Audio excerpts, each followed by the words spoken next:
भगवान की स्वामी बिहारी लाल की सदगुरुदेव भगवान की ये भजन सभी भैया बोलेंगे और उसके बाद आरती करते बोले भैरवनाथ स्वामी की भगवती मैया की शंकरनारायण भगवान की। आइए एक भजन के साथ नाचते हुए झूमते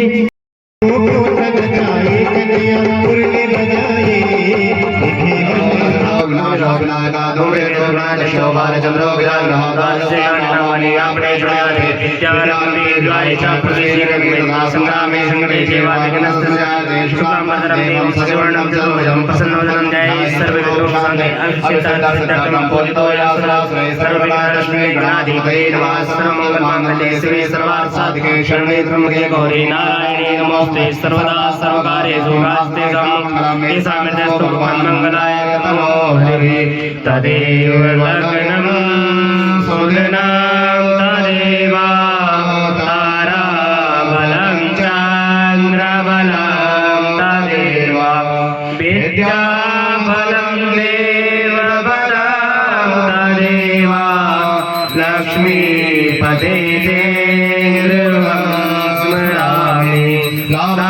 हेलो दोस्तों, तो आप सभी को मेरा प्यार भरा नमस्कार। जय श्री राधे। मैं हूं संजू ढोंडियाल। आप देख रहे हैं मेरा यूट्यूब चैनल संजू ढोंडियाल। तो दोस्तों, आज मैं आपको दिखाऊंगा चतुर्थ दिवस की कथा। कृष्ण जन्म का संपूर्ण रहस्य मैं आप लोगों को दिखाऊंगा। श्रीमद् भागवत कथा का आज चतुर्थ दिवस है, तो आज चतुर्थ दिवस की कथा आप लोगों को सुनाई जाएगी।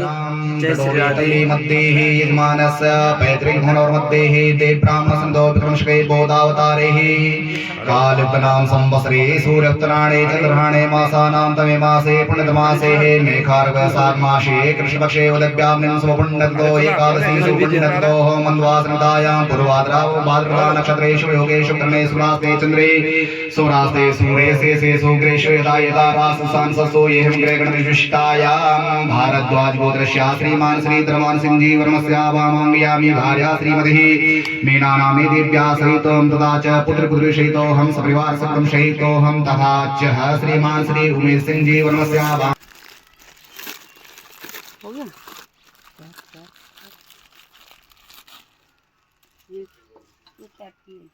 श्रद्धा अंग्रास श्रद्धा मम पलस्त श्रद्धा पलस्त श्रद्धा कर्तु श्रद्धा वशिष्ठा श्रद्धा प्रचस्ता श्रद्धा भृगु श्रद्धा नारद श्रद्धां जनेऊ को कंठी करके ओम भूर्वा स्वासन गादया सदवशाय गच्छन्ति त्रिषणमतां चला जने मोटा कैसे पकड़ो है जो दे दो ऐसे पकड़ लो इसको, कंठी कंठी की तरफ बना लो, ऐसे करके अंगूठा खड़ा कर लो, है ना। ओम हरि ओम महा ये लो पकड़ लो हाथ में। ओम सनकास्त्रदाम ओम सनकास्त्रदाम ओम सनकास्त्रदाम ओम सनकास्त्रदाम ओम सनातन श्रद्धाम ओम सनातन श्रद्धाम ओम कपिल श्रद्धाम ओम कपिल श्रद्धाम यहाँ से जलाना चाहिए। ओम मोड़ श्रद्धाम ओम मोड़ श्रद्धाम ओम पंचगास्त्रदाम ओम पंचगास्त्रबंताम का सुख संपत्ति घर आवे श्याम सुंदर घर आवे काष्ट मिटे तन का ओम जय जगदीश हरे मात पिता तुम मेरे शरण गहो मैं के शके स्वामी शरण पढ़ो मैं के शके वीरं महाविष्णुं ज्वलन्तं शरवतो मुखं नरसिंहं भीषणं भद्रं मृत्युं नमाम्यहम्। यं यक्षरूपं दशदिशि विदितं भूकम्पायमानम् सं संगारमूर्तिं शिरमुकुट्जटा शेखरं चन्द्रबिम्बम् दम दम दीर्घकायं विकृतनखमुखं चौर्धरं कपालम् पम पम पापनाशं प्रणमत सततं भैरवं क्षेत्रपालम्। श्रीकृष्णः त्वदीयपदपङ्कज पञ्जरानुदे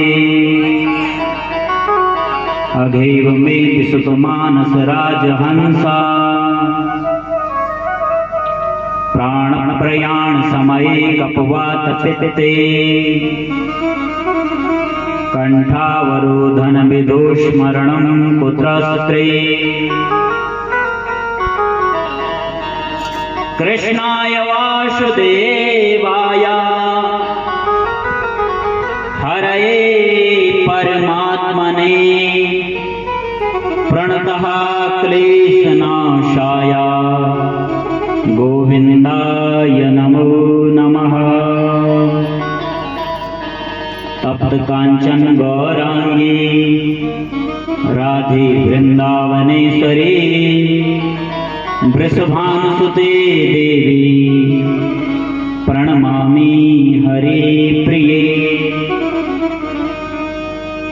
जय जय श्री राधा रमण जय जय नवल किशोर जय गोपी चित चोर प्रभु जय जय माखन चोर।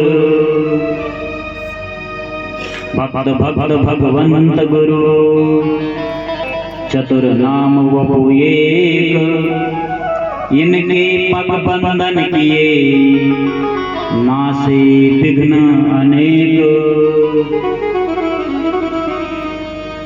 बरसाने की राधिका नंद गांव का श्याम इनके चरणन में करूं बार बार प्रणाम। राधा मेरी स्वामिनी मैं राधे को दास जन्म जन्म मुझे दीजियो अपने चरणों में वास। बोले बांके बिहारी लाल की बरसाने वाले की श्रीमद् भागवत महापुराण की व्यास नंदन सुखदेव भगवान की लक्ष्मी नारायण भगवान की भगवती मैया की विंदेश्वर महादेव की भैरवनाथ स्वामी की गुरुज्यो महाराज की पवन सुत हनुमान की सद्गुरुदेव भगवान की जय जय श्री राधे जय जय श्री राधे जय जय श्री राधे श्याम। परम करुणा वरुणालय भक्तवांछा कल्पतरु तड़दित विड़ंदित सुभग पीतांबरधारी श्री कृष्ण भगवान जिनका वांगमय स्वरूप श्रीमद् भागवत महापुराण कहा जिसका पठन पाठन निध्यासन श्रवण समस्त जीव राशियों की कहा जन्म जन्मांतरों की कल्प कल्पांतरों की बड़े बड़े पापों का विध्वंसक है। ऐसे श्रीमद् भागवत महापुराण को हम सब मिलकर के प्रणाम करते हैं। भागवत भगवान की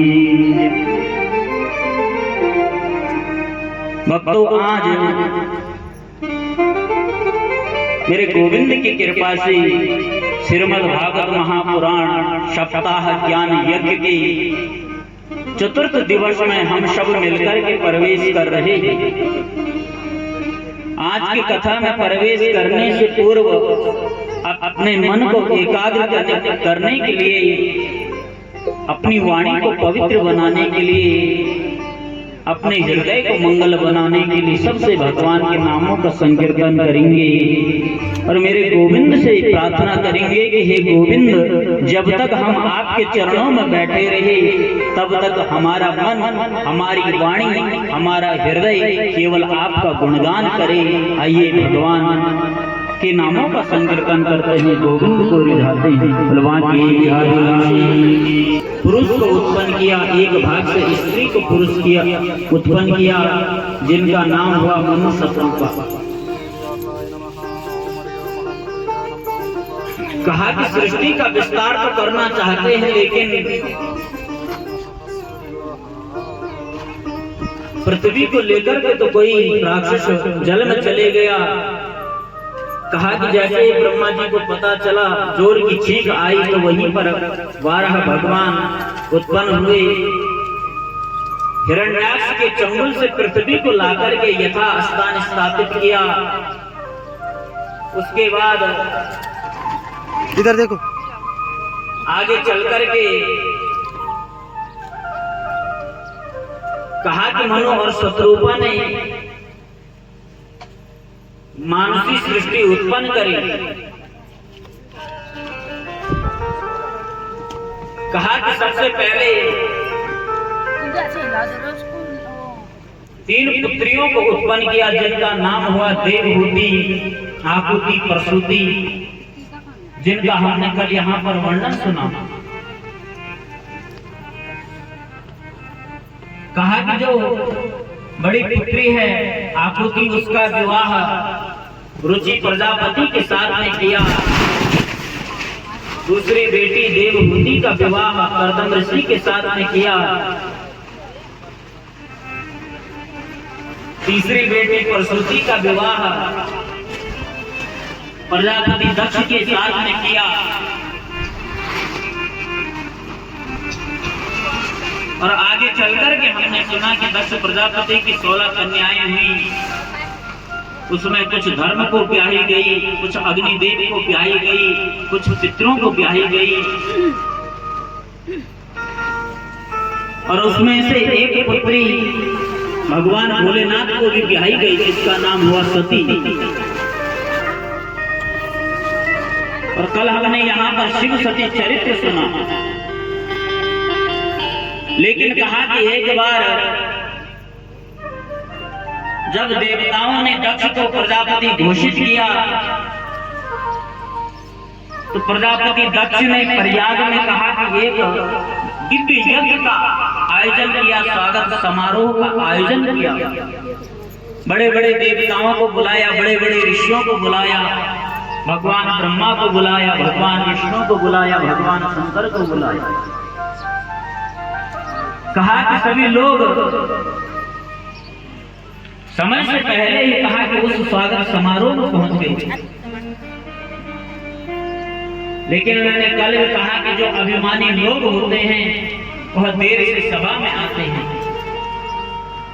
तो ऐसे ही आज दक्ष देरी से सभा में आया। कहा कि जितने भी ऋषि थे, जितने भी देवता थे, सब के सब खड़े हो गए स्वागत में। कहा कि बधाई हो दक्ष महाराज, आप प्रजापति बने हैं। लेकिन 3 देव खड़े नहीं हैं, ब्रह्मा, विष्णु और भोलेनाथ। दक्ष प्रजापति जब टुकुर करके इधर उधर देखने लगा, सब लोग खड़े हैं, लेकिन 3 लोग नहीं खड़े। भगवान नारायण की तरफ देखा तो बोलने लगा कि ये मेरे दादाजी हैं, कोई बात नहीं, खड़े नहीं हुए, कोई बात नहीं। उसके बाद ब्रह्मा जी की तरफ देखा, कहा कि मेरे पिताजी हैं, कोई बात नहीं। और जैसे ही भगवान शंकर की तरफ देखा, कहा कि भोलेनाथ को अपशब्द कहने लगा, गलत गलत शब्दों का प्रयोग करने लगा। कहा कि यह संसारवासी, यह मुंडों का माला धारण करने वाला अविनाशी शंकर, कहा कि ये तो मेरा दामाद है।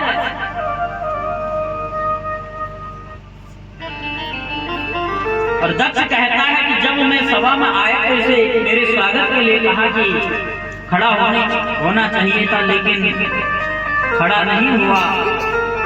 और न जाने क्या क्या बोलने लगा। वहीं पर भोलेनाथ उठ गए, कहते हैं कि हे दक्ष, मैंने तुम्हारा कोई अपमान नहीं किया। कहा कि मैंने अपने हृदय से तुम्हारे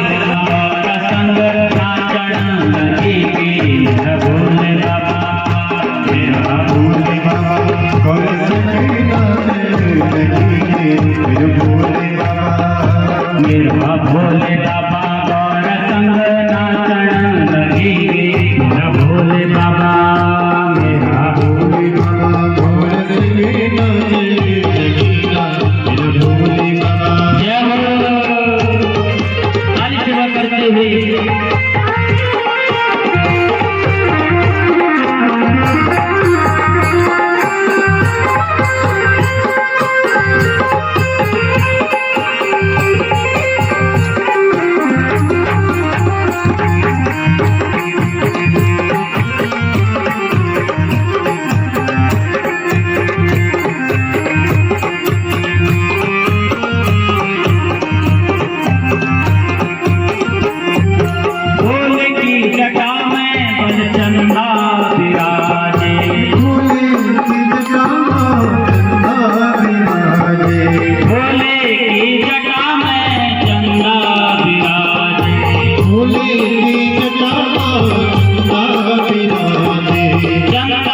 विराजे भोले चंदा विराजे चंदा विराजे भोले चंदा विराजे मेरा भोले बाबा चंदा संग नाचन लगी मेरा भोले बाबा मेरा भोले बाबा चंदा संग नाचन लगी मेरा भोले बाबा मेरा भोले बाबा गौर संग नाचन लगी मेरा भोले बाबा मेरा भोले बाबा गौर संग नाचन लगी मेरा भोले बाबा जय हो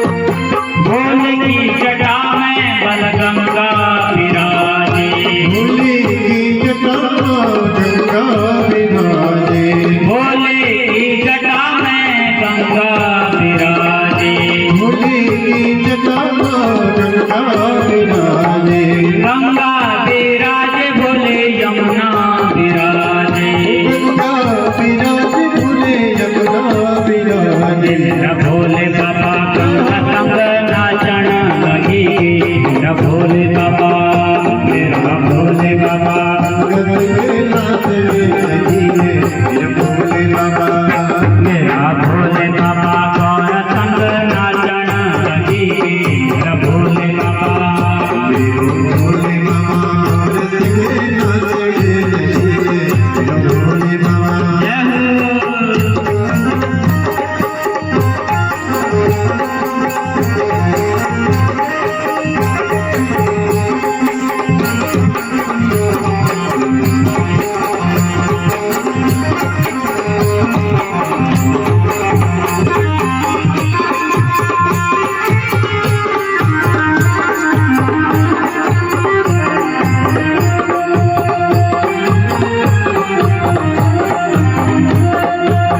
भोले के गले में बलसर्प विराजे भोले के गले में सर्प विराजे भोले के गले में बलसर्प विराजे भोले के गले में सर्प विराजे सर्प विराजे भोले सर्प विराजे सर्प विराजे भोले सर्प विराजे मेरा भोले बाबा सर्प संग नाचन लगी मेरा भोले बाबा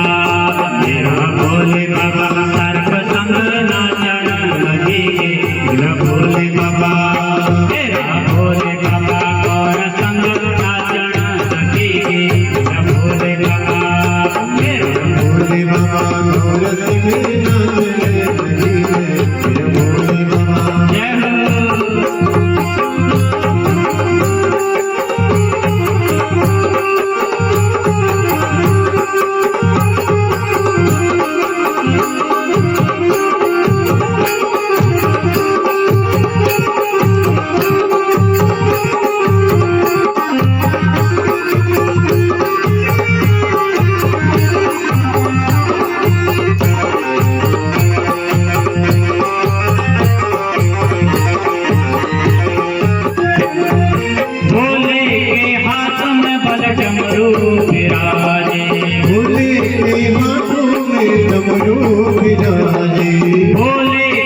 सुखदेव भगवान। मैंने सुना है कि मनु और शतरूपा के 2 बेटे भी हुए हैं, उनका नाम क्या है, कौन है? तो सुखदेव जी कहते हैं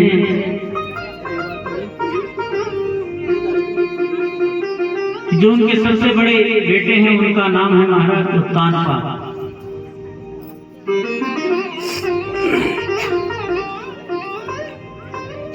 कहा कि इस पृथ्वी के सम्राट हैं, राजा हैं।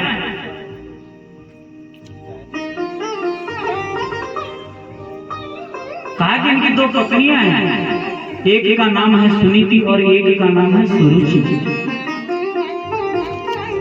लेकिन कहा कि जब विवाह हुआ तो बड़ी पत्नी सुनीति के साथ में पहले विवाह हुआ, लेकिन कई वर्षों तक कहा कि बच्चे नहीं हुए महाराज। और जब बच्चे नहीं हुए तो उत्तानपाद महाराज ने दूसरी शादी कर दी सुरुचि के साथ में।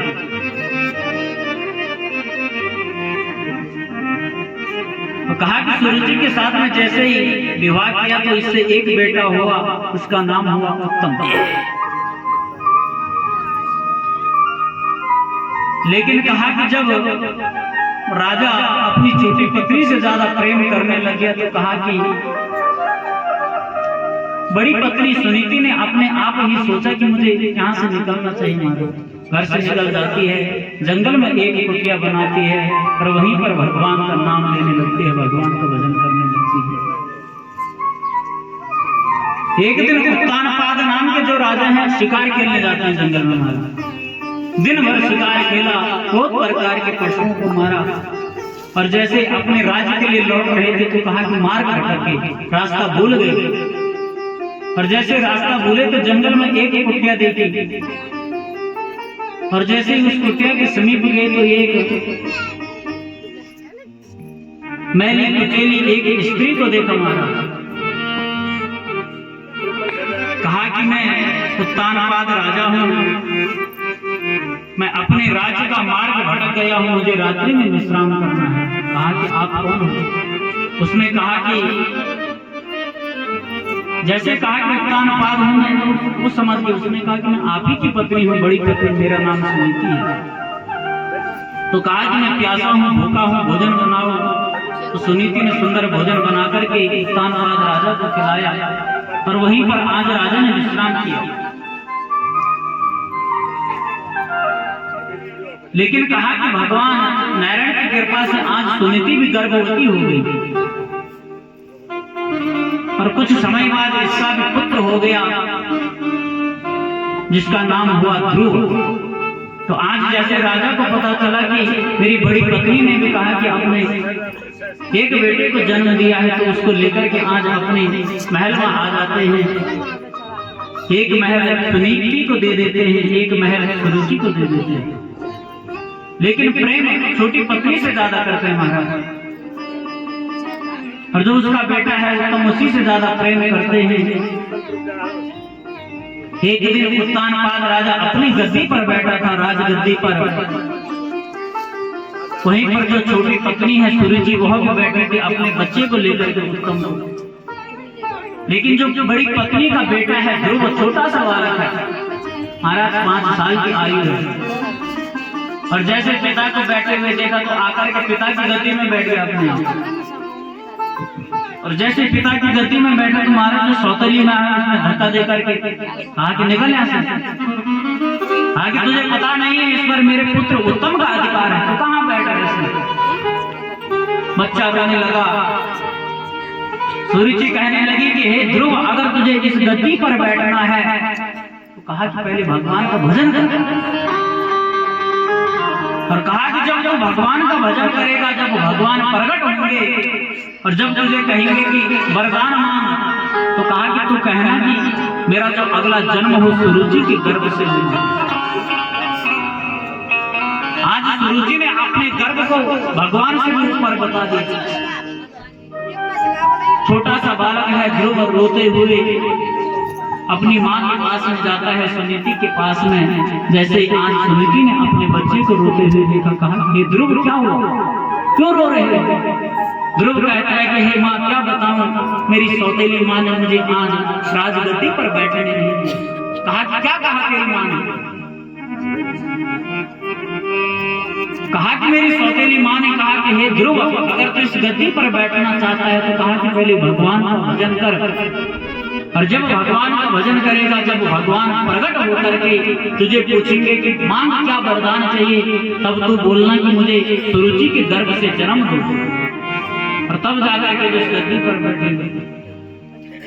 तो महाराज सुनीति माँ ने कहा कि हे पुत्र ध्रुव, कहा कि मैं तो तेरे पिता तक का पता तुझे नहीं बताया कि तेरे पिता कौन है, कन्फर्म नहीं है।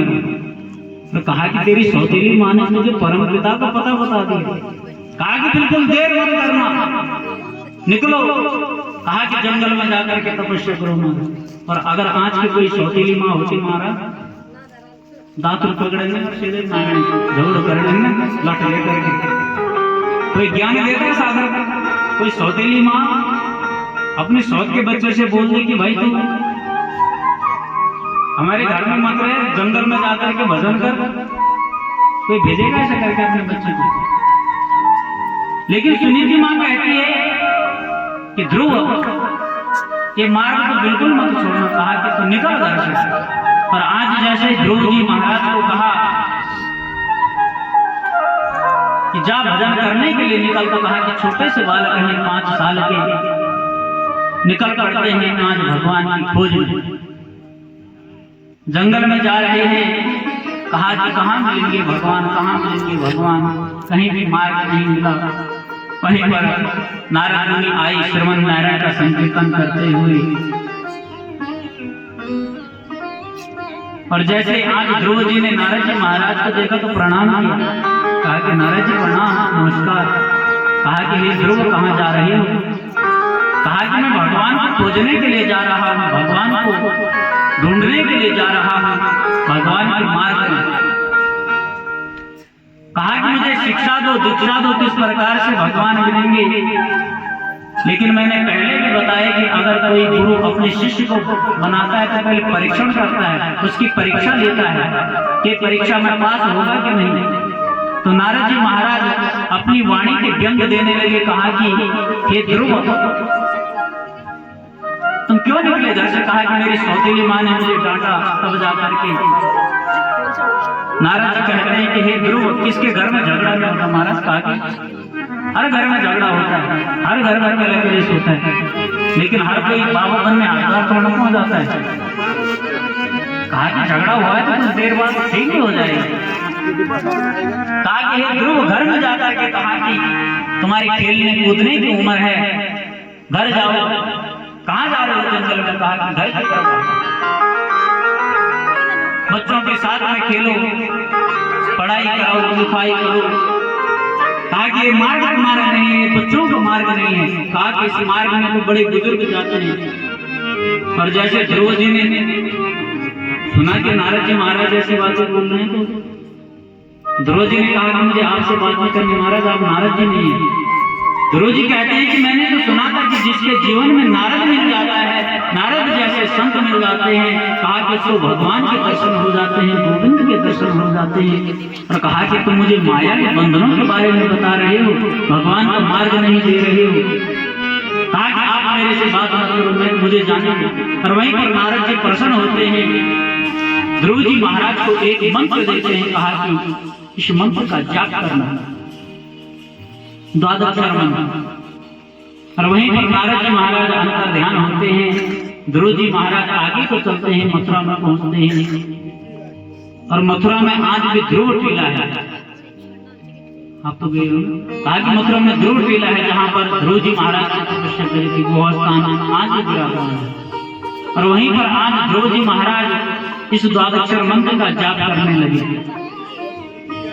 ओम नमो भगवते वासुदेवाय, ओम नमो भगवते वासुदेवाय, ओम नमो भगवते वासुदेवाय, ओम नमो भगवते वासुदेवाय। वासुदेवाय बोलो, वासुदेवाय। अभी तक नहीं हुआ महाराज, जो 5 वर्ष की आयु में भगवान को ढूंढने के लिए निकल गए। हम लोग तो सोचते हैं कि जब बुढ़ापा आएगा जब बच्चों की शादी हो जाएगी, नाती पोती हो जाएंगे, तब जाकर के जाएंगे महाराज तपस्या करने यात्रा पर। और मैंने पहले भी बताया महाराज कि जब तक शरीर में जान हो, सामर्थ्य हो, अपने पास में धन हो, जब तक अपने आप हम कमाई कर रहे हो, तो कहा कि उस समय सब तीर्थों का सेवन कर लेना चाहिए, अच्छे अच्छे कर्मों को कर लेना चाहिए महाराज, भगवान का खूब नाम लेना चाहिए, क्योंकि बुढ़ापा किसी ने नहीं देखी। कहा कि कल का पता नहीं और हम बुढ़ापे की सोच रहे हैं महाराज। कहा कि जिस दिन हमें लग जाए कि हमें भगवान के मार्ग को पकड़ना है, उसी दिन कहा कि भगवान के मार्ग पर चल देना चाहिए। और कहने वाले ने बड़ा सुंदर कहा है, कहा कि बंदे कर ले भजन जब भगवान का जवानी में, बंदे कर ले भजन भगवान का जवानी में। कहा कि बुढ़ापे में लाठी से पड़ेगा पाला, कहा कि लाठी से पड़ेगा पाला, नाक से बहेगा नाला, आंख में तनेगा जाला, जरा जिंदगानी में बंदे कर ले भगवान का भजन जवानी में। पड़े पड़े बिस्तर में करोगे मलमूत्र का त्याग, पड़े पड़े बिस्तर में करोगे मलमूत्र का त्याग, थूकते रहोगे पड़े पड़े पीकदानी में, बंदे कर ले भजन भगवान का जवानी में। भक्ति क्या करोगे जब शक्ति ना रहेगी, राम नाम लेने की तुम्हारी बंद वाणी में, बंदे कर ले भजन भगवान का जवानी में। योग से योग करो, भोग से वियोग करो, कर लो भगवान का भजन इस जवानी में। आगे बुढ़ापे का पता नहीं, ढंग से तो चला जाता नहीं, जब तक लाठी नहीं पकड़ेंगे तब तक महाराज कदम उठते नहीं। कहा कि मुख से आवाज तो निकल नहीं पाती महाराज, हर घर की आवाज गले में अटक अटक करके बोलते हैं, तो क्या भगवान का नाम ले पाएंगे? कहा कि नहीं। और इसीलिए कहा कि बंदे कर ले भजन भगवान का जवानी में। और इसी मार्ग को आज ध्रुव जी महाराज ने पकड़ा। 5 साल का बालक है महाराज, वो भी सोचता है कि चलो कोई नहीं, पिता राजा है, मुझे भी गद्दी मिल जाएगी कभी न कभी। लेकिन कहा कि अपनी माँ के वचनों को माना, कहा कि मुझे भगवान को प्राप्त करना है। कहा कि 1 महीने तक बैठ करके ओम नमो भगवते वासुदेवाय का जाप किया, कहीं भी भगवान के दर्शन नहीं हुए। कहा कि अगले महीने से नियम लिया कि 1 टाइम फल खाऊंगा।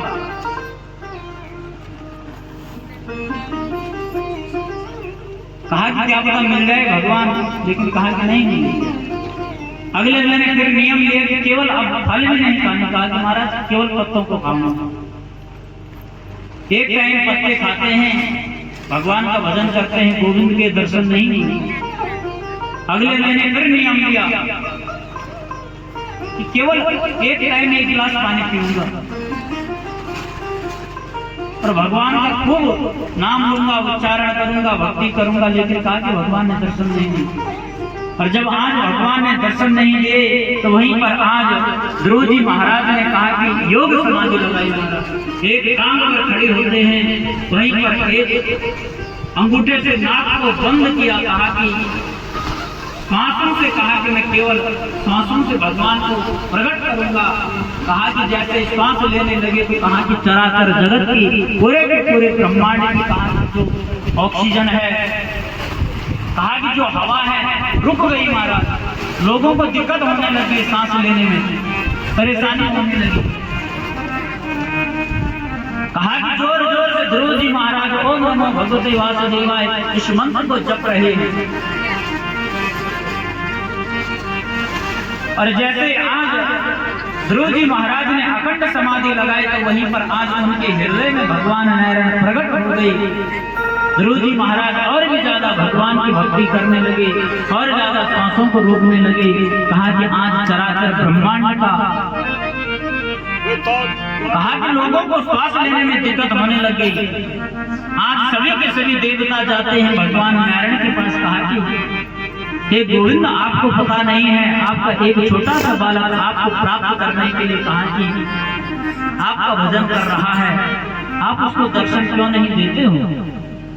कहा कि आप तुरंत जाओ उसके पास में, उसको दर्शन देकर के आओ। तो आज मेरे गोविंद वैकुंठ से चल करके आज मथुरा में आते हैं।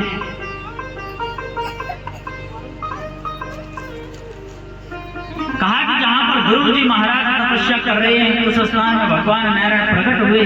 कहा कि हे ध्रुव नेत्र खोलो, हे ध्रुव नेत्र खोलो, हे ध्रुव नेत्र खोलो।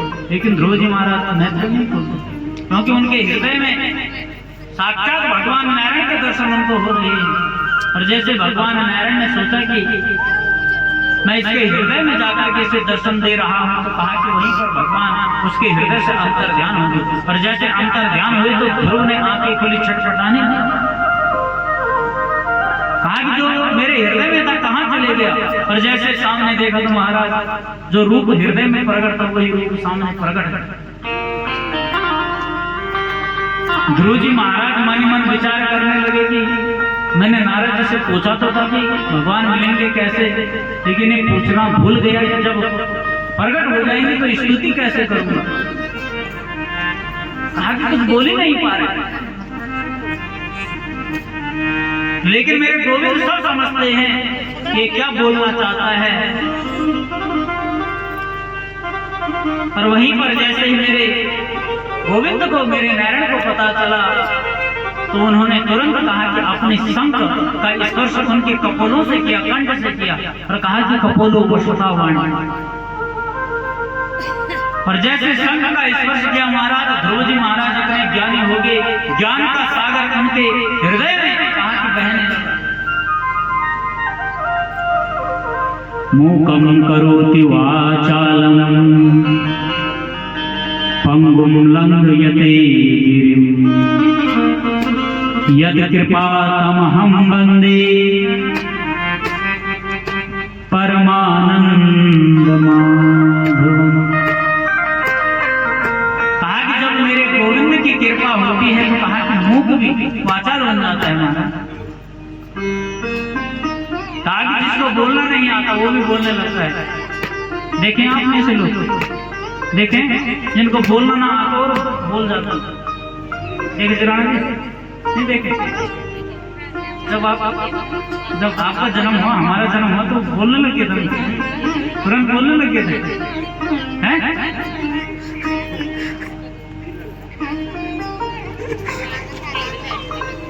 तब हमें बोलना आता था। तो कहा कि मुकम करो कि वाचाला, कहा कि हम भी वही है महाराज। आगे जब भगवान की कृपा होती है हम कुछ न जानते हुए कि कहा कि बहुत कुछ बोलना हमें आ जाता है। पर कहा कि जिन पर भगवान की कृपा नहीं होती महाराज वो मूक हो जाते हैं, लाटे हो जाते हैं, गूंगे हो जाते हैं।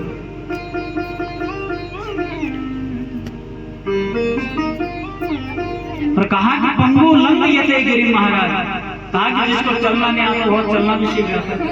देखे हम देखे जी, कहा कि हम वही है महाराज। कहा कि जब भगवान की कृपा होती है तो बचपन में किसको चलना था, जब माता पिता धीरे धीरे चलाते हैं तो बच्चा चलना सीख जाता है। और तभी चलना सीखता है जब भगवान की कृपा होती है। और जिनके ऊपर भगवान की कृपा नहीं होती महाराज तो लंगड़े हो जाते हैं, लूले हो जाते हैं। और यत् कृपातमहं वन्दे परमानंद माधवम्। कहा कि मेरे गोविंद तो हर समय कृपा करने वाले हैं, परम आनंद को देने वाले हैं। और इसीलिए उस गोविंद की ज्यादा से ज्यादा भक्ति हम लोगों को करनी चाहिए महाराज। और आज जैसे ही भगवान ने अपने शंख का स्पर्श किया तो वहीं पर ध्रुव जी महाराज के मन में, हृदय में ज्ञान प्रकट हुआ। तो वहीं पर आज ध्रुव जी महाराज ने भगवान की सुंदर स्तुति करी। योऽन्तः प्रविश्य मम वाचमिमां प्रसूताम् संजीवयत्य किल सात्यधरा स्वधाम्ना अन्याश्च हस्तचरण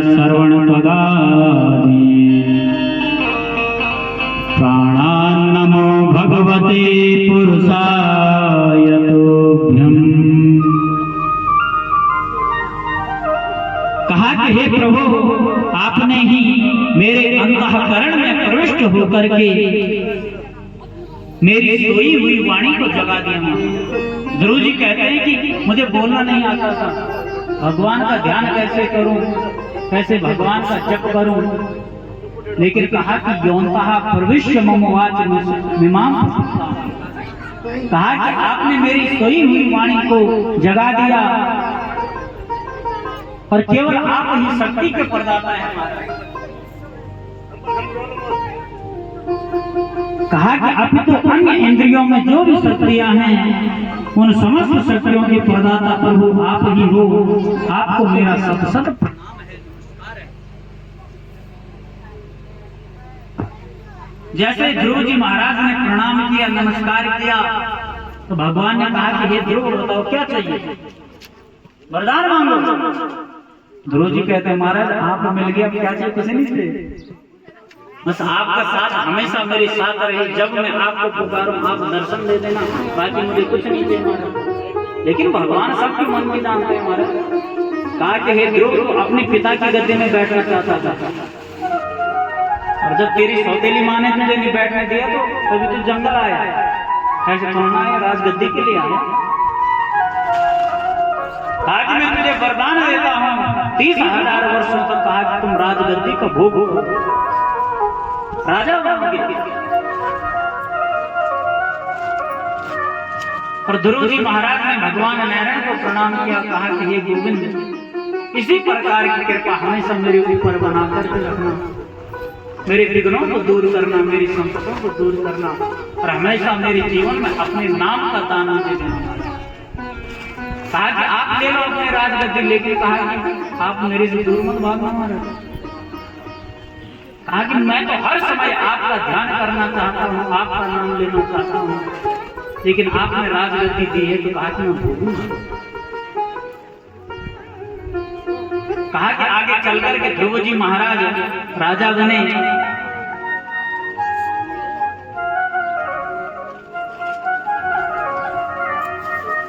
और आज जैसे ही उत्तानपाद राजा को पता चला कि मेरे पुत्र ध्रुव ने भगवान को प्रकट किया है, तो कहा कि महाराज पिता ने घर में आकर के बड़ा स्वागत किया। सुरुचि ने पश्चाताप किया, कहा कि मैंने बहुत बड़ा अपराध किया है ध्रुव तेरे साथ, लेकिन ध्रुव कहता है कि आपने मुझे श्राप नहीं दिया माता, आपने तो मुझे वरदान दी। अगर आप उस दिन मुझे भक्ति का मार्ग नहीं दिखाते तो कहा कि आज मुझे भगवान नहीं मिलते। कहा कि हे माँ आप धन्य हैं।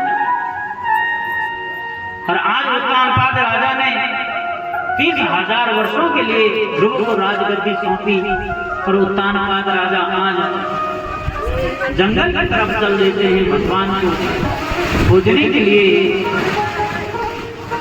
आगे चलकर के एक दिन जो ध्रुव का भाई है उत्तम जंगल में शिकार खेलने जाता है, और वहीं पर आज यक्षों की नगरी में पहुंचता है, और यक्षों के साथ इसकी लड़ाई होती है, और आज यक्षों के द्वारा इसका भाई उत्तम मारा जाता है। जैसे ही आज ध्रुव जी को पता चला, तुरंत अपने रथ में सवार होते हैं, अपने शस्त्रों को लेते हैं, और कहा कि आज जितने भी यक्ष थे सभी यक्षों को मारने लगे, समाप्त करने लगे। वहीं पर मनु महाराज प्रकट हो गए, कहा कि हे ध्रुव ये भक्तों का मार्ग नहीं है। कहा कि क्या कर रहे हो, यक्षों ने तुम्हारे एक भाई को मारा और तुमने न जाने कितने यक्षों को समाप्त कर दिया। कहा कि इस मार्ग को छोड़ो, भक्ति के मार्ग को अपनाओ। और आगे चल करके ध्रुव जी महाराज ने कहा कि फिर राजगद्दी को सौंपा, और कहा कि जब उनका अंत समय आया, और आज जैसे ही कहा कि इस पृथ्वी को छोड़ने लगे, तो कहा कि वहीं पर एक विमान प्रकट हुआ, और जैसे विमान प्रकट हुआ तो ध्रुव जी महाराज उसमें बैठने के लिए जाने लगे, और जैसे चढ़ने लगे तो उतनी देर में मृत्युदेव आ गए। मृत्युदेव ने कहा कि हे ध्रुव कहाँ जा रहे हो। कहा कि तुम्हें पता नहीं है कि ये मृत्यु लोक है। कहा कि जो इस मृत्यु लोक में आता है उसे मरना पड़ता है। तो ध्रुव जी महाराज ने कहा कि ठीक है खड़े हो जाओ यहाँ पर। तो कहा कि मृत्योर मूर्धनि पदम दत्वा आरोहात भूतम ग्रह। कहा कि मृत्यु देव के सर में ध्रुव जी महाराज ने अपना पैर रखा और विमान में चढ़ गए महाराज। सशरीर अपने इसी शरीर को लेकर के कहा कि आज ध्रुव लोक में ध्रुव तारा के रूप में चमक रही है। जब जब शादी होती है तो महाराज पंडित जी बोलते हैं कि उत्तर की तरफ देखो ध्रुव तारा का दर्शन करो, इसीलिए ध्रुव तारा का दर्शन किया जाता है। कहा कि ध्रुव जी महाराज ने अपने शरीर को नहीं किया, अपने शरीर को लेकर के गई महाराज। और ध्रुव का मतलब होता है अटल। कहा कि जो बात ठानने की करनी है भक्ति तो करनी है महाराज, और इसीलिए ध्रुव तारा का दर्शन कराया जाता है कि हे ध्रुव जी महाराज, जिस प्रकार से आपने भगवान की खूब भक्ति करी, भगवान का खूब नाम लिया, इसी प्रकार आगे चल करके हमारी वंश में भी हमें ऐसा ही बालक मिले जो हमारा कुल का नाम करे, हमारा वंश का नाम करे, हमारी माता पिता का नाम करे। इसलिए ध्रुव जी महाराज के दर्शन किए जाते हैं। और हर मनुष्य को ज्यादा से ज्यादा भगवान की भक्ति करनी चाहिए महाराज। कहा कि भगवान के नाम में बड़ी, भगवान की भक्ति में बड़ी शक्ति है महाराज। केवल भगवान के नाम लेने से लोग तर जाते हैं।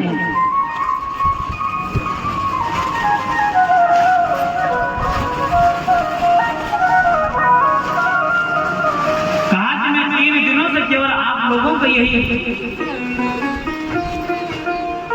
कहता हुआ आ रहा हूं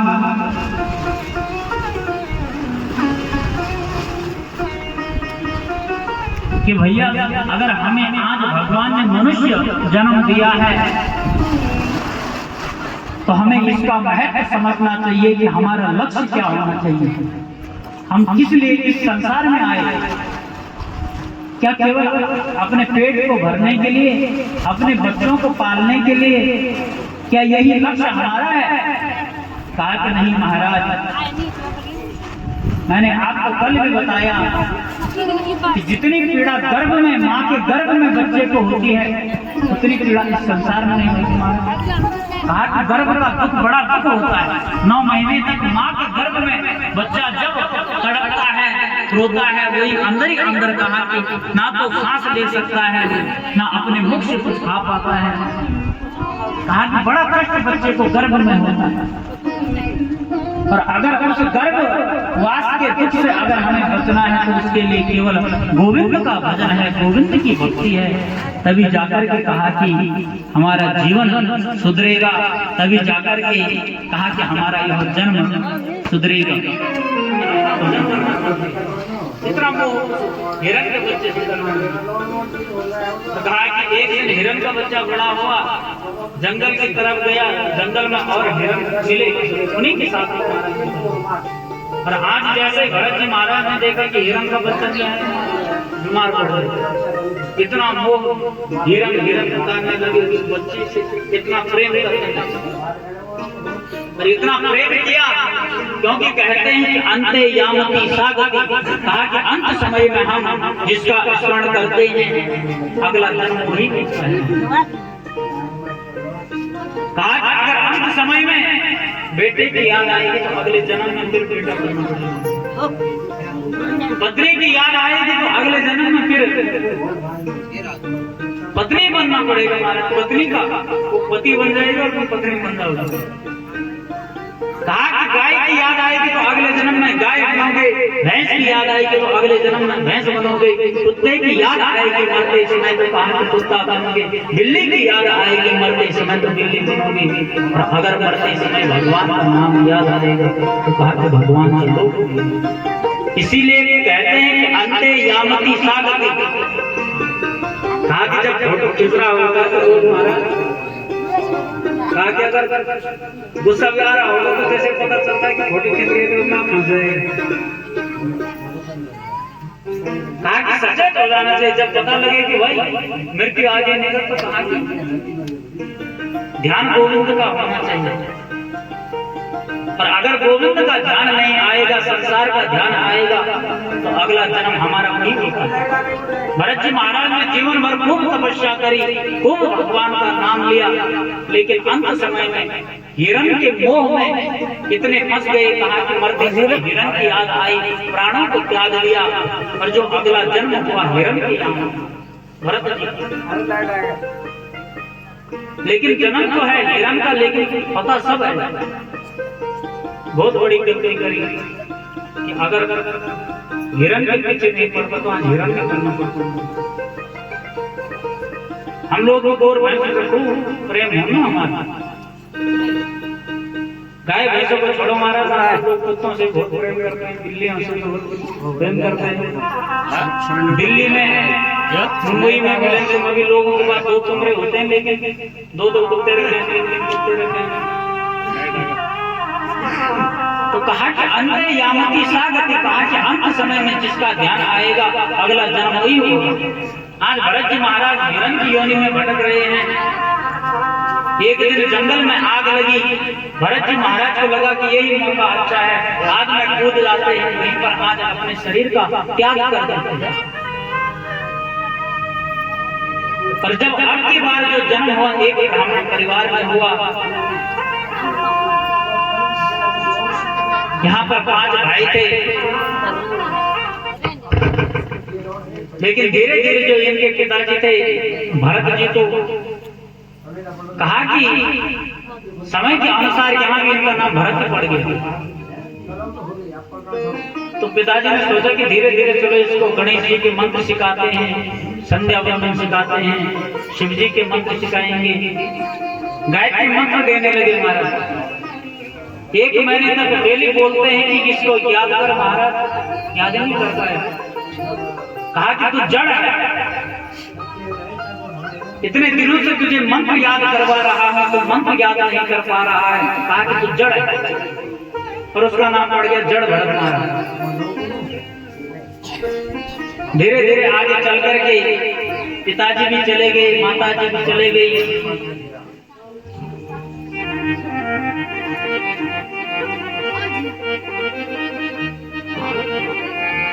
तो कहा कि जो ये जड़ भरत जी महाराज हैं पागलों की तरह रहते हैं, हमारे घर में रहते हैं। कहा कि जब भाई लोग बोलेंगे कि चल खेत में चल, तो पागल की एक्टिंग कर देता है। देखे हैं से लोग कि काम करना पड़ेगा तो पागल बन जाता है महाराज। और कहा कि खाने का टाइम आता है तो जितना खाना बना रहता है सब चट कर जाता है। कहा कि औरों के लिए छोड़ता ही नहीं है। तो कहा कि भाइयों को तो कोई दिक्कत नहीं होती, भाई से भाई लाटा हो, गुंगा हो, पागल हो, लेकिन कहा कि जो भाभियां होती है उनको बड़ी दिक्कत होती है। कहा कि हम अपने पति को रोटियों पर घी लगा लगा करके खिला रहे हैं। कहा कि फिर भी 1.5 हड्डी के दुबले पतले। और कहा कि जब जड़ भरत सूखे टिकड़ खाता करके। तो आज भाइयों ने कहा अपने पतियों से कि इसको भी खेतों में ले जाए, इससे भी काम कराया। तो आज भाई जड़ भरत को लेकर के खेतों में जाते हैं। कहा कि जड़ भरत इधर से खुदाई करके खेती। कहा कि इतना बड़ा गड्ढा खेत में कर दिया। भाई ने कहा कि तेरे पास नहीं है। भाइयों ने भी कहा कि भाई जड़ भरत। कहा कि आगे चल करके जब सुंदर खेतों में फसलें लहराने लगी, गेहूं की बालियां खेतों में होने लगी, तो कहा कि जब फसल होती है तो चिड़िया भी आने लगती है। तो भाइयों ने कहा कि जड़ भरत काम तो कुछ नहीं कर सकता, लेकिन खेत में जाकर के चिड़ियों को हका कर वो भगा। कहा कि वहीं पर एक मचान बना दिया, एक छप्पर टाइप का बना दिया। कहा कि यहीं पर बैठो, एक डब्बा पकड़ा दिया। कहा कि चिड़िया आएगी इसको बजाता भगाता हरी चिड़िया हरी का खेत, खा लो चिड़िया भर भर पेट। हरी चिड़िया हरी का खेत, खा लो चिड़िया भर भर पेट। हरी चिड़िया हरी का खेत, खा लो चिड़िया भर भर पेट। हरी चिड़िया हरी का खेत, खा लो चिड़िया भर भर पेट।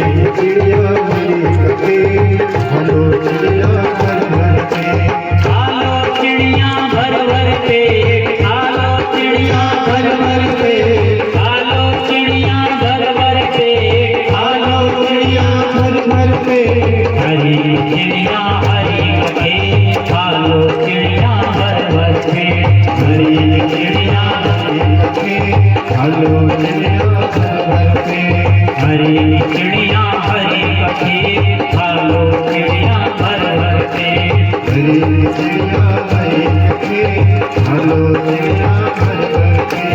यही पर आज भाभियों ने सोचा कि चलो देख कर के आते हैं कि जड़ भरत जी महाराज कैसे चिड़ियों को भगा रहे होंगे। और जैसे देखा कि हाँ जड़ भरत जी महाराज बोल रहे हैं कि हरी की चिड़िया हरी करके खालो चिड़िया भर भर के। कहा कि चिड़िया भी हरी की है खेत भी हरी के है, आगे कोई दिक्कत नहीं। और कहा कि चिड़ियों को और आनंद आ रहा है, चिड़िया और भी सब्जियों को बुला करके आज जितने भी गेहूं की फसल थी चुन चुन करके खाने लगे। और आज जैसे भाइयों ने देखा कि इसके बस का एक काम भी नहीं। कहा कि जोर का धक्का दिया जड़ भरत को, कहा कि निकल जा हमारे घर से, निकल जा हमारे खेतों से। कहा कि निकाल दिया। लेकिन जड़ भरत जी महाराज फकीर हैं, फक्कड़ हैं, उनको किसी की बात का कोई बुरा नहीं लगता। जो फकीरी मिजाज रखते हैं वो ठोकर में ताज रखते हैं। जिनको कल की फिक्र नहीं वो मुट्ठी में आज रखते हैं। जैसे घर वालों ने भगाया तो जड़ भरत जी महाराज वो घर से निकल जाते हैं। आगे चल करके एक जंगल में पहुंचते हैं। जैसे आज जंगल में पहुंचते हैं तो कुछ डकैत कहा कि जो डकैतों का सरदार है, इनका जो मालिक है, उसने संकल्प लिया है कि अगर मेरा बेटा हो जाएगा तो मैं एक नर बलि चढ़ाऊंगा। कहा कि एक मनुष्य की बलि में भद्रकाली माता को चढ़ाऊंगा।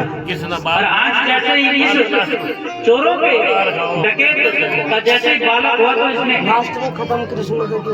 अपने साथियों को भेज दिया। कहा कि जो भी मिले उसको पकड़ करके दिखाओ महाराज। और तो कोई नहीं मिला, लेकिन मिल गए जड़ भरत जी महाराज। कहा कि चलो कहाँ तुम्हारी पूजा करेंगे। अच्छा पूजा करेंगे। जड़ भरत जी महाराज कहा कि चल देते हैं। सबसे पहले जड़ भरत जी महाराज को सुंदर स्नान कराया, 56 भोग खिलाए, मालपुआ खिलाया, खीर खिलाई। खा रहे हैं महाराज आनंद से, इतना आनंद आ गया। और जैसे भोजन हुआ उसके बाद ले गए भद्रकाली के मंदिर में, टीका चंदन किया। कहा कि अब करो गर्दन में भद्रकाली के चरण में। कहा कि क्या कर रहे हो महाराज? कहा कि जो मालपुए खिलाई, खीर खिलाई, खरीदी नहीं थी। कहा कि जैसे वो खाई पकड़ा खड़क, कहा कि खानी पड़ेगी। और जैसे खड़क चलाने लगे महाराज जड़ भरत के गर्दन पर। और आज जैसे ही भद्रकाली माता ने देखा इतना बड़ा ब्राह्मण, भगवान का भक्त, भगवान को भजने वाला, और ये मूर्ति इसकी बलि दे रहे हैं, तो कहते हैं कि वहीं पर आज भद्रकाली की मूर्ति से भद्रकाली माता प्रकट हो जाती है, अपना भड़क करती है। कहा कि जितने भी डकैत होते हैं, जितने भी चोर होते हैं, सबको धड़ाधड़ करके कहा कि समाप्त कर देती है। बोलो भद्रकाली माता की जयंती मंगला काली भद्रकाली कपालिनी दुर्गा क्षमा शिवा धात्री स्वाहा सदा नमोस्तुते। काली काली महाकाली कालिके परमेश्वरी सर्वानंद करी देवी नारायणी नमोस्तुते। जड़ भरत जी महाराज हाथ जोड़ करके प्रणाम करते हैं कि हे माँ मुझे बचा दिया, अगर तू नहीं बचाती तो कहा हो गया बता। और वहीं से आज जड़ भरत जी महाराज आगे पर चल देते हैं।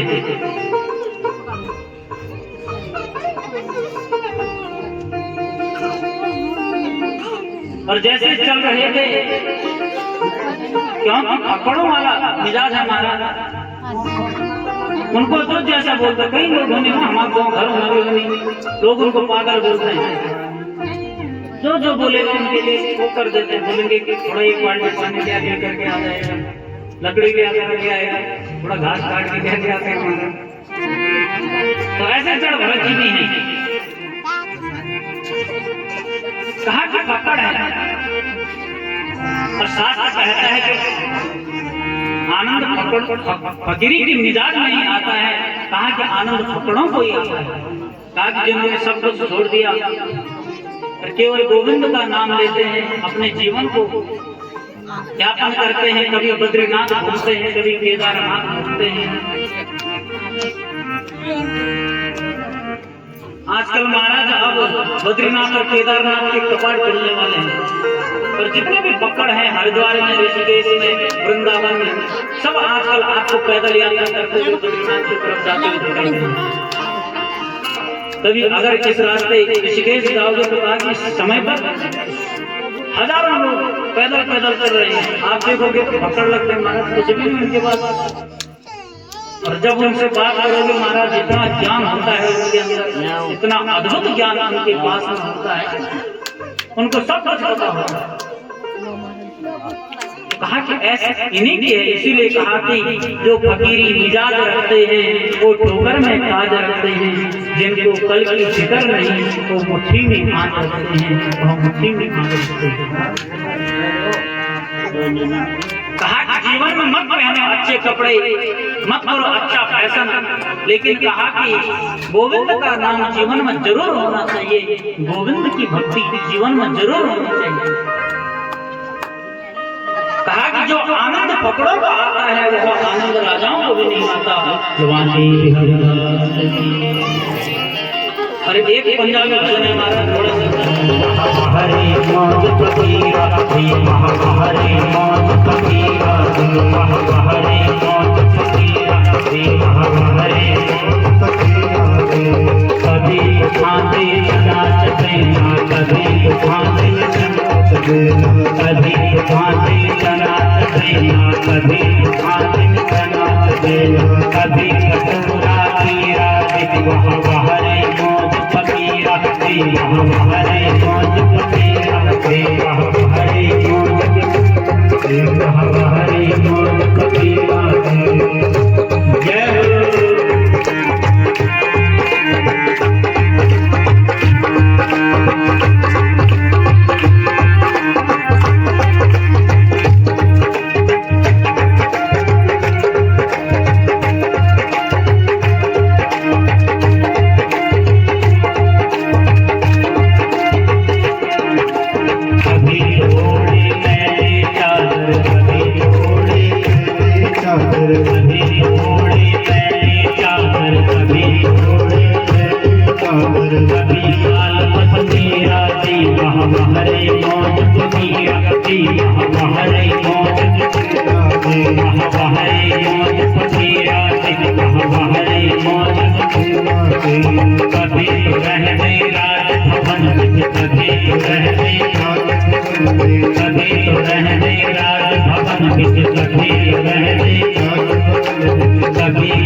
चने तक नहीं मिलते महाराज खाने के लिए।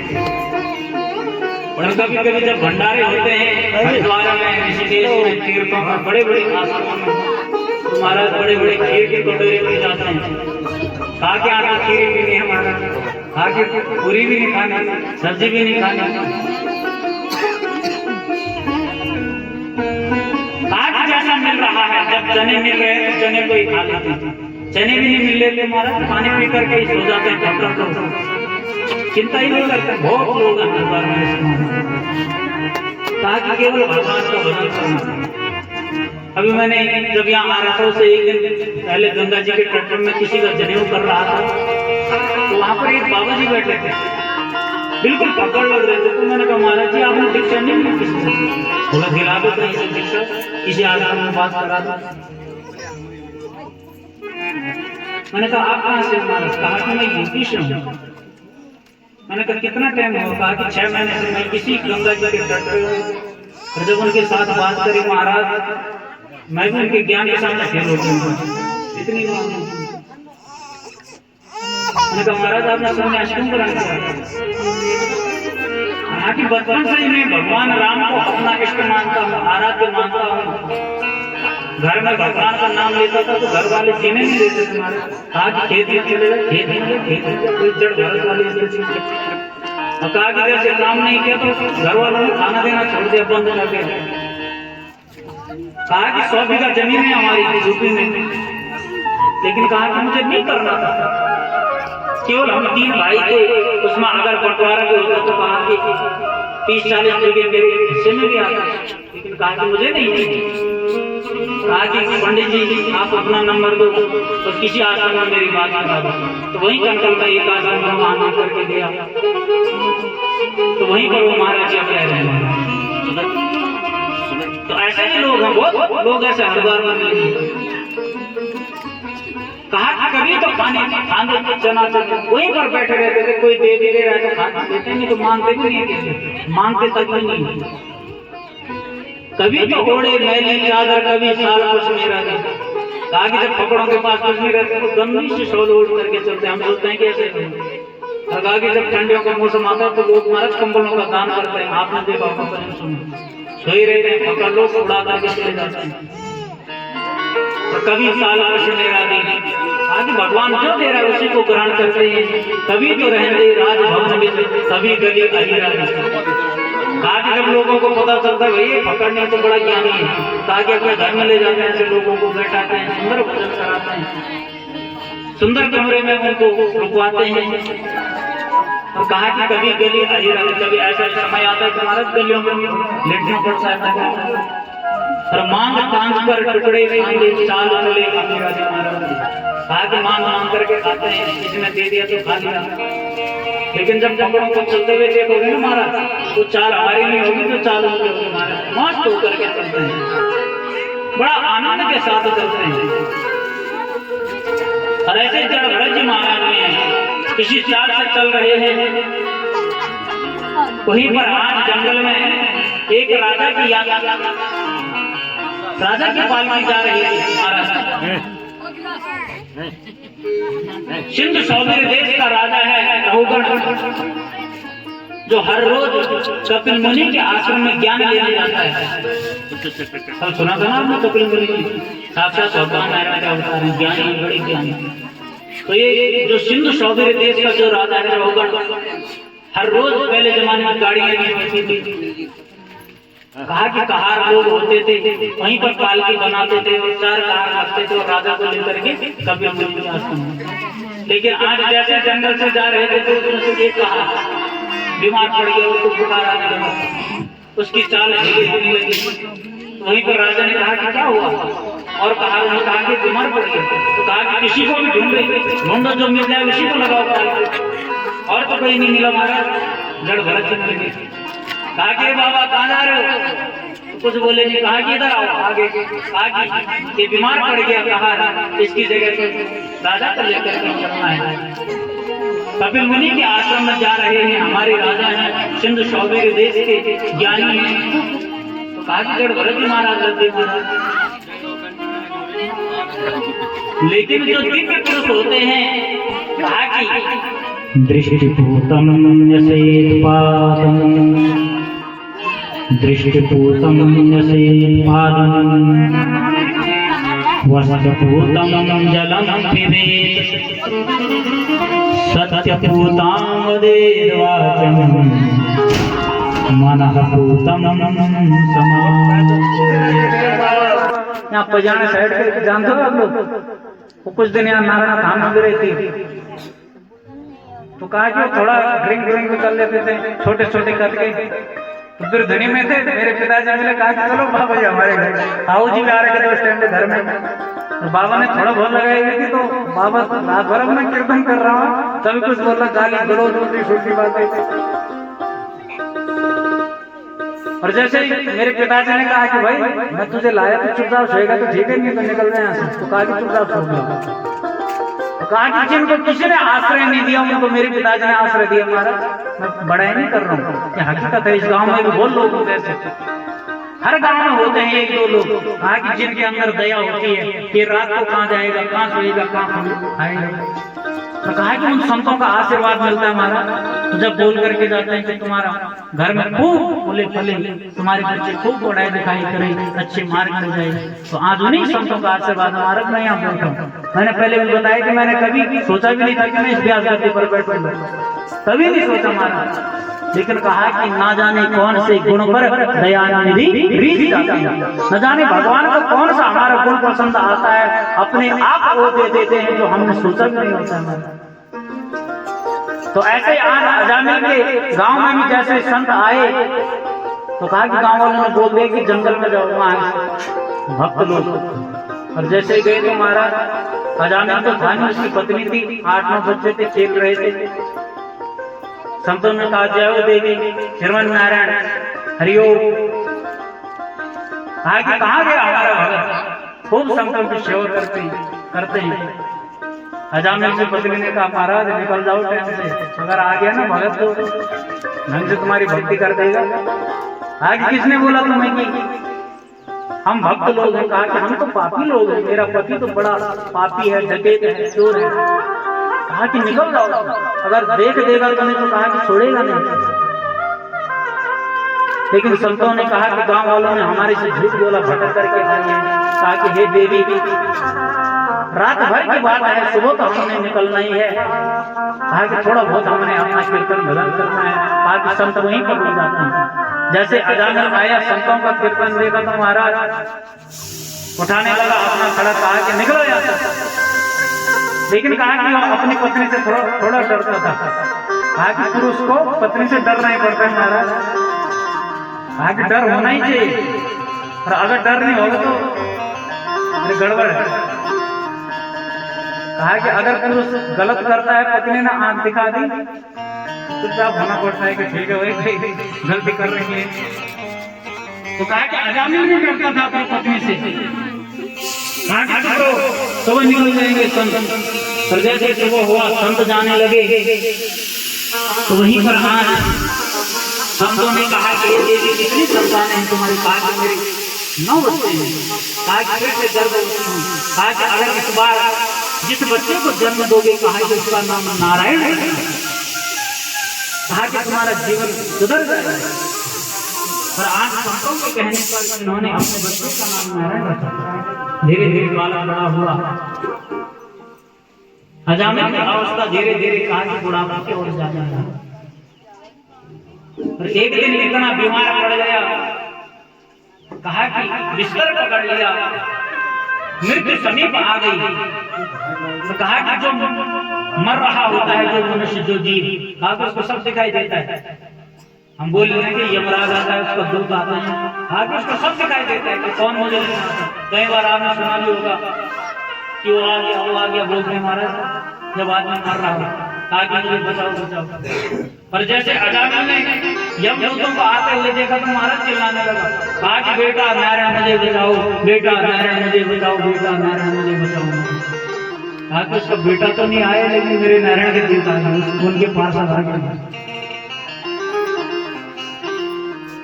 और जैसे पार्षद पहुंचे, वहीं पर यमदूतों को देखा तो महाराज दोनों में झगड़ा होने लगा। यमदूतों ने कहा कि तुम कौन हो? उन्होंने कहा कि हम भगवान नारायण हैं। नारायण के दूतों ने कहा तुम कौन हो? कहा कि यम के दूत हैं, इसलिए आए। तो यमदूतों ने कहा कि तुम्हें पता नहीं है कि कितना बड़ा पापी है, जिसने जीवन भर पाप एक बार किया, एक ऐसा कर्म ज्ञान तो उसने किया। तो भगवान नारायण के पार्षदों ने कहा कि तुमने भगवान ही मरते समय नारायण को पुकारा, नारायण नारायण बोला। कहा कि अंत समय में जिसके मुख से नारायण का नाम निकल जाता है, राम का नाम निकल जाता है, गोविंद का नाम निकल जाता है, शिव का नाम निकल जाता है, महाराज से यमदूत नहीं आता। कहा कि उसको लेने तो भगवान के ही दूत आते हैं, पर भगवान का नाम तब आएगा अंत समय में जब हमने जीवन में अभ्यास किया होगा, जब गोविंद का नाम लिया होगा। आपने देखा होगा लोग तड़प रहे होते हैं, प्राणों को छोड़ रहे होते हैं, परिवार वाले बोलते हैं भैया बोल राम बोल, भैया बोल कृष्ण बोल, भैया बोल नारायण बोल, नहीं बोल पाता। कोशिश तो करता बोलता, आता ही नहीं। क्यों नहीं आता? क्योंकि उसने अभ्यास नहीं किया, कभी जीवन में नाम नहीं लिया। पर मरते समय उसी के मुख से भगवान का नाम निकलता है, जिसमें जीवन भर भगवान का नाम लिया जाता है। अभ्यास करना।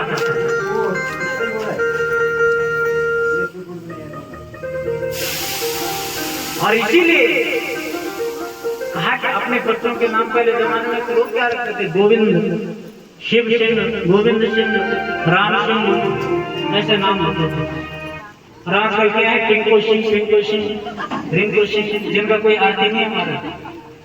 इसीलिए भगवान के नामों पर लोग नाम रखते थे कि भैया वैसे हम भगवान का नाम नहीं ले सकते, लेकिन भगवान का नाम तुमने बच्चे का नाम कृष्ण रख दिया। लेकिन अगर बार बोलोगे महाराज किसका नाम निकलेगा? बच्चे का नहीं, भगवान का। गोविंद रखा है, गोविंद गोविंद बोलोगे महाराज मुझे का नाम होगा। इसीलिए रखते थे कि भाई वैसे हम ले नहीं सकते भगवान का नाम, बच्चों का नाम रख लेते, भगवान का नाम निकलता। लेकिन यहीं पर यमदूत बोलने लगे कि हमें मूर्ख मत बनाओ महाराज। आज मूर्ख मत बनाओ हमें, तुम जानते नहीं हो कि इनके बेटे का नाम है नारायण, तुम्हारे नारायण को नहीं पुकार रहा था, तो हमने बेटे को पुकार रहा था।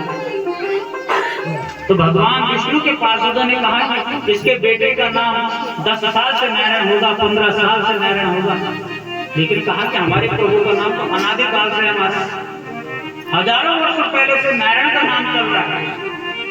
और कहा कि अंत समय में जिसके मुख से नारायण निकल जाए, राम निकल जाए, कृष्ण निकल जाए, शिव निकल जाए, भगवती निकल जाए, आगे से लेने तो हम यहाँ नहीं महाराज। और वहीं पर आज जैसे ही पार्षदों ने अपना तेज दिखाया, यमदूत भाग्य में,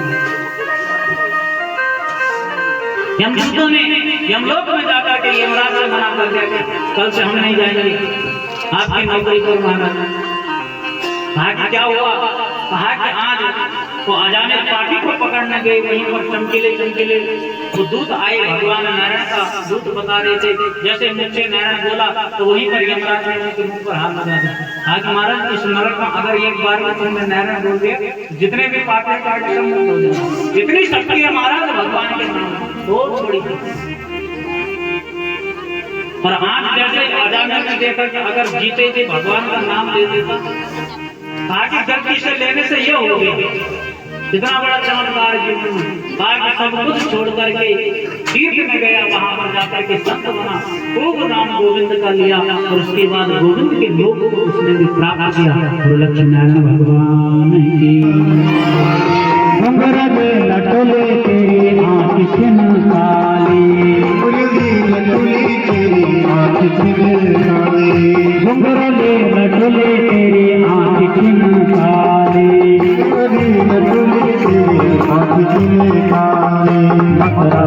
धन धन नरना, धन धन नरना, चल बली नरना।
लागे लोग अपनी लोग लागे बोलेंगे सभी भले अपनी लोग लाजे आप हमर आज होया देना आप हमर आज होया देना जंगल नो चल बले आज हमारा देना बोल मां जब का होया देना जंगल नो चल बले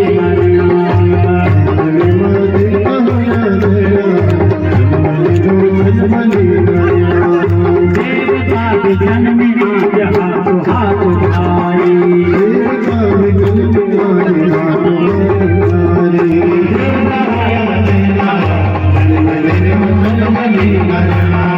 जब का होया देना जंगल नो चल बले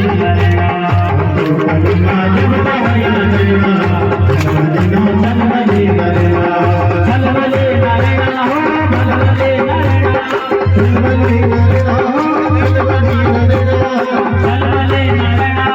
चल बले नरेना हो चल बले नरेना जब का होया देना जंगल नो चल बले नरेना जब का होया देना जंगल नो चल बले नरेना जब का होया देना जंगल नो चल बले नरेना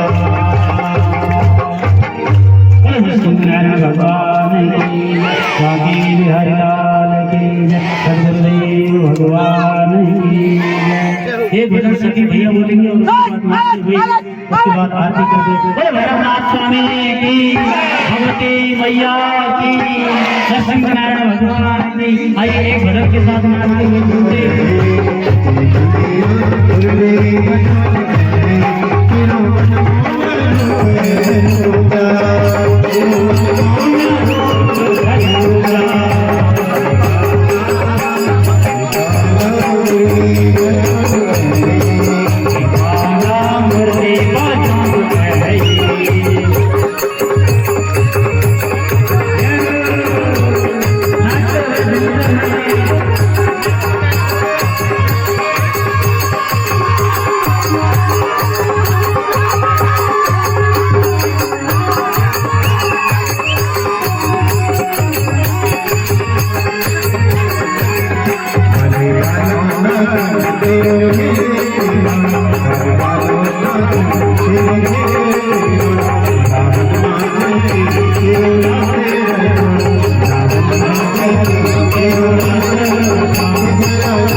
झूमते कन्हैया